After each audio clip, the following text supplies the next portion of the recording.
Have you ever walked into a room and been made to feel like you didn't belong there? Not because of anything you said or did, but simply because of the way you looked. That's what happened to Sylvia Odom on a Tuesday morning in October in the lobby of one of the most prestigious financial firms in downtown Toronto. The sky outside was the color of old pewter. A cold front had rolled in off the lake overnight, and the kind of damp that seeps through a wool coat was already in the air by 7:30. Sylvia had taken the subway from Scarborough, the same route she'd taken for nearly 20 years before she stopped needing to commute anywhere at all. That morning, she'd chosen to take it again. Not out of necessity, out of habit, maybe. Or perhaps something quieter than that. A reminder of where she'd started.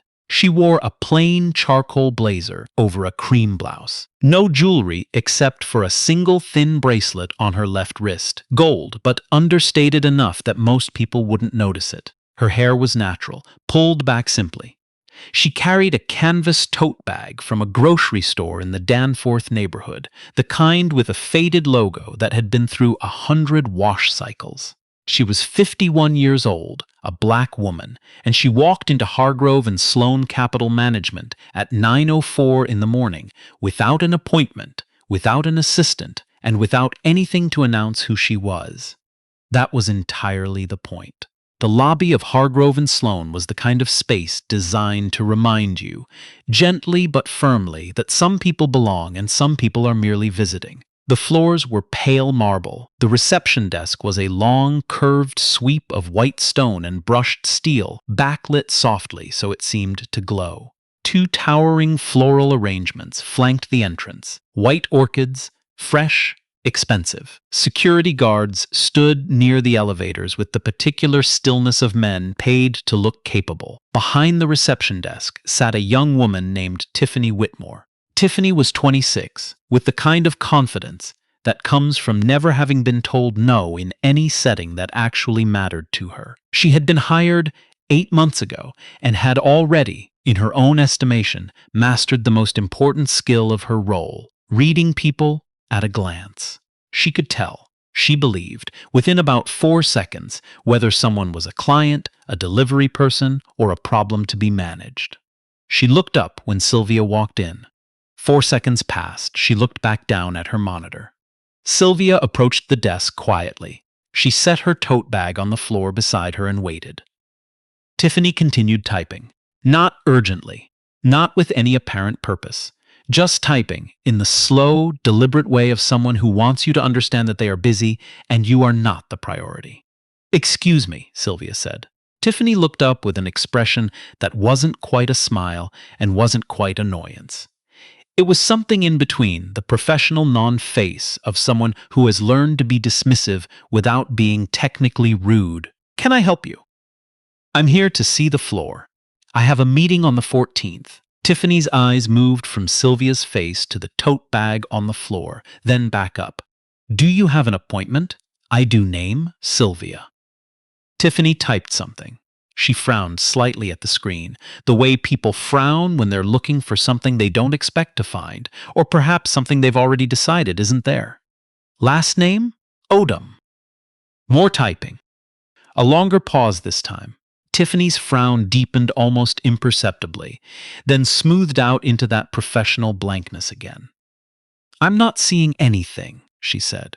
"That's all right," Sylvia said. "It may have been listed under a different entry. Could you check under Odom Capital or under the name Leonard Hargrove directly?"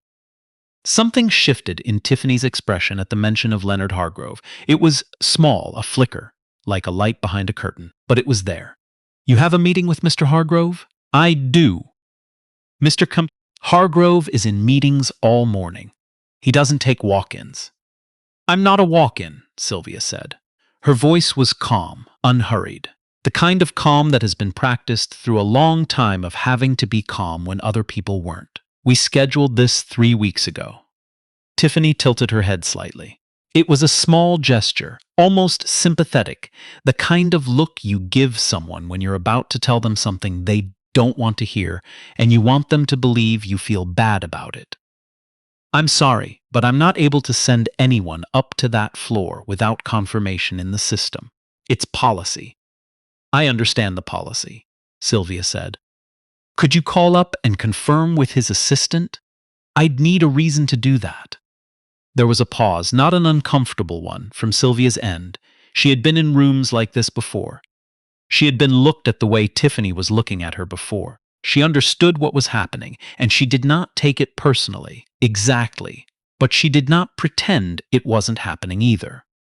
The reason, Sylvia said, is that I have a confirmed meeting and I'd like to be let in.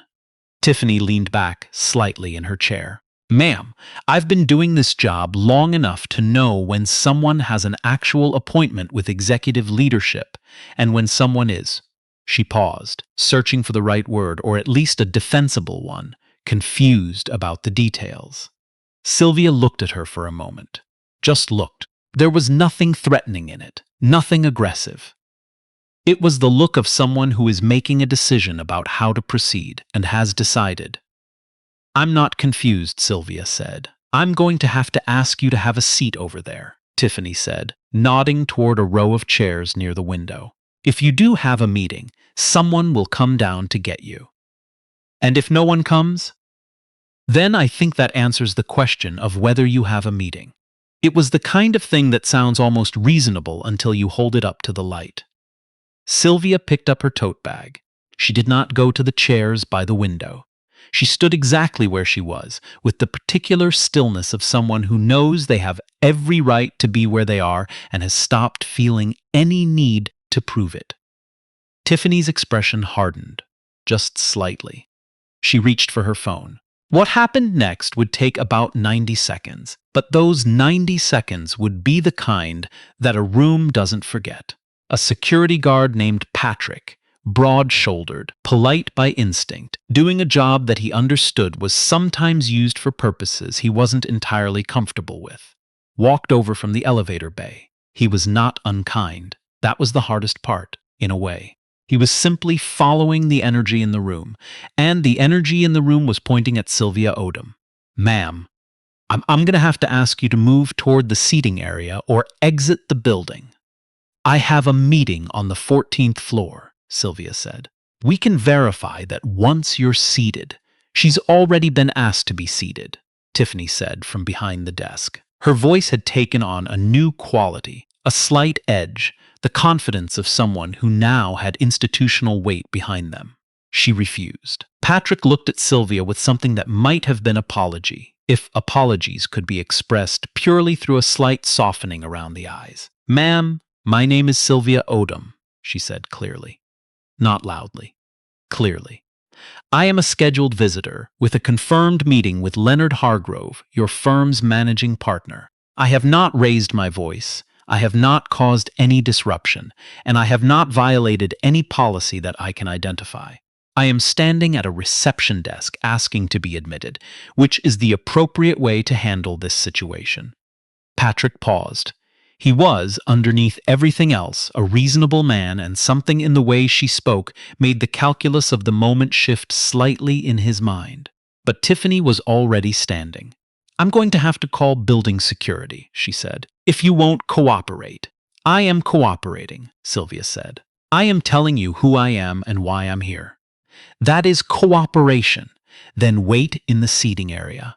I'll wait here. There are moments in certain confrontations where the only two possible outcomes are both bad for the person who started it, and the person who started it doesn't know that yet. This was one of those moments. Tiffany picked up her phone again. She was 3 digits into a number when the elevator at the far end of the lobby opened. The man who stepped out was moving quickly, not running. He was in a suit that cost more than most people's monthly rent, and men in suits like that don't run in lobbies. But he was walking with an urgency that had people looking up from their phones. He was 55, silver at the temples, with the kind of face that carries authority the way some faces carry worry, naturally, without effort.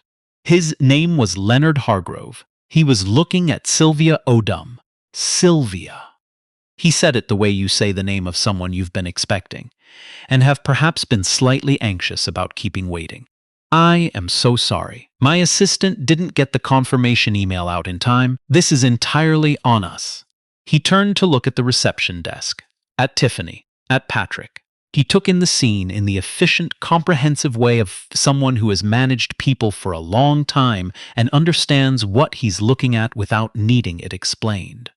The silence that followed lasted perhaps 4 seconds. "Miss Whitmore," he said. His voice hadn't risen. It didn't need to. "What happened here?" Tiffany's face had gone through several expressions in rapid succession. Surprise, confusion, the beginning of an explanation, and then something closer to the understanding that no explanation was going to help. I didn't have the appointment in the system, so "Did you call upstairs to verify?" She asked me to, but "Did you call upstairs to verify?" He asked it again. Not louder, just again. "No," Tiffany said. The word was very small. Leonard looked at her for a moment. Then he turned back to Sylvia with an expression that was part embarrassment, part something more complicated. "Sylvia," he said, "I want to introduce you properly to the staff, because I don't think our front desk is aware of the context here." He said it without cruelty, but he said it. "This is Sylvia Odom. She is the founder of Odom Capital Group, which, as of last Thursday, has completed the acquisition of a 44% equity stake in this firm." He paused. "She is also, and I want to be clear about this, the reason that Hargrove and Sloan is still operating. 4 years ago, when we were 6 weeks from insolvency, it was Sylvia who restructured our debt position and brought in the bridge financing that kept every single person in this building employed." The lobby was quiet in the way lobbies get quiet when the ambient sounds continue, but the human sounds stop. Tiffany Whitmore was not quite looking at anything. She had the look of someone standing in the middle of a room that is rearranging itself around her. Patrick, to his credit, looked relieved. He took a quiet step backward toward the elevator bay. Leonard Hargrove put a hand lightly at his side and gestured toward the elevator. "Shall we go up?" Sylvia picked up her tote bag. She looked at Tiffany for a moment, not with anger and not with satisfaction either. With something more like the quiet recognition of someone who has been here before and knows that the moment is not really about her. "You didn't need to know who I was," she said. Her voice was not unkind. "You needed to be decent to a stranger," she said it simply. "The way you say something you've thought about for a long time and have decided is true." Then she walked toward the elevator where Leonard Hargrove was waiting, and the marble floor reflected the soft lobby light, back up at the orchids and the steel desk and the young woman standing behind it. And the building went on being expensive and quiet and entirely indifferent to the small earthquake that had just moved through its ground floor. Tiffany Whitmore was placed on administrative leave by the end of that day. By the following Monday, her position at Hargrove and Sloan had been formally eliminated. The official language was restructuring of front-facing client services. In the break room on the 3rd floor, people were more direct about what it had actually been. Patrick kept his job. More than that, he received a commendation note in his file the following week, submitted by Leonard Hargrove's office, noting his professionalism in a difficult situation. He framed it. He put it on the wall in his apartment in East York beside a photograph of his daughter at her graduation, and he thought about it sometimes when he was getting ready for a shift. Sylvia Odom went upstairs and sat in a boardroom with floor-to-ceiling windows overlooking the lake, and she and Leonard Hargrove and 3 other managing partners spent 4 hours going through a document that would reshape the firm for the next decade. She drank black coffee. She asked the same questions she always asked. Precise, uncomfortable, the kind that make people realize they've been avoiding something. At one point, one of the partners who had not been in the lobby that morning made a comment about her being surprisingly direct, and Leonard Hargrove said, quietly, "She's the reason you have a job." And the comment was not made again.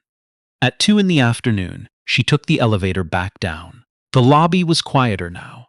A different receptionist sat at the desk, A young man named Thomas, who had been briefed by about 17 people on what had happened that morning, and looked up with an expression of almost painful attentiveness when the elevator doors opened. "Miss Odom," he said, "can I get you anything before you head out? Car service? Umbrella?" It started raining. Sylvia looked out through the glass doors at the October rain coming down over Bay Street in thin gray sheets. "I'm fine," she said. "Thank you, Thomas." She pulled her coat on and walked out into it. She had an umbrella in her tote bag, the faded one from the Danforth grocery store. She didn't open it. She walked the half block to the subway entrance with her face tilted up slightly, and the rain came down on her the same way it came down on everyone. And she went underground and took the train east. And no one on that train knew anything about what had happened that day, and she was fine with that. She had always been fine with that. That's the part they never tell you, in the stories where the powerful person is finally revealed. They tell you about the lobby moment. They tell you about the look on the receptionist's face. They tell you about the managing partner and the 44% stake and the woman who saved the firm. They don't tell you about the subway ride home, about the woman sitting across from a teenager with headphones and a man reading a free newspaper and a mother with two small children who kept trying to press the door close button. They don't tell you that Sylvia Odom fell asleep somewhere between Bloor and Eglinton, with her grocery store tote bag in her lap and her head leaning against the window, because she had been awake since 5:30, and the meeting had been long, and she was 51 years old, and sometimes you're just tired. They don't tell you that story, because it doesn't fit the shape of the other one. But I think it's the more important story. I think the question worth asking isn't, what happens when the powerful person is finally recognized? I think the question is, what about everyone who wasn't a 44% stakeholder? What about every stranger who walked into that lobby on an ordinary Tuesday and was made to feel like they didn't belong? And there was no managing partner who came rushing out of an elevator, and there was no equity stake to reveal, and they were just a person trying to get somewhere, being told without words that they didn't matter. How many of those stories happened that morning, in how many lobbies, in how many cities, and ended quietly, without resolution, without witnesses, without anyone saying anything at all? The marble stays cold either way. The orchids don't care who walks past them. But you do. I think that's why you're still watching, because somewhere in this story, you recognized something, maybe from your own life, maybe from someone else's, and you wanted to see it end differently. The question I want to leave you with isn't about Sylvia Odom. It's about the next person who walks through a door that someone is already deciding they don't deserve to walk through. What are you going to do about that one?